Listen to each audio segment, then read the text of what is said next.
How to lock the YouTube app on an Android phone. Go ahead and open settings, scroll down and look for security. Now in here you can just search for app lock by typing it in the search bar, or as you can see I've got app lock written at the bottom. Click on that. Now it's going to ask us to enter my password, which is why the screen has gone blank. And now all my apps are loaded. So if I just scroll down, find YouTube,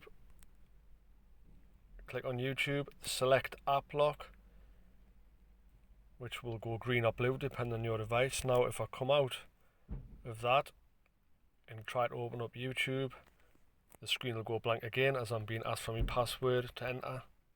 Enter the password and then YouTube opens up, and that's how you lock the YouTube app on an Android phone.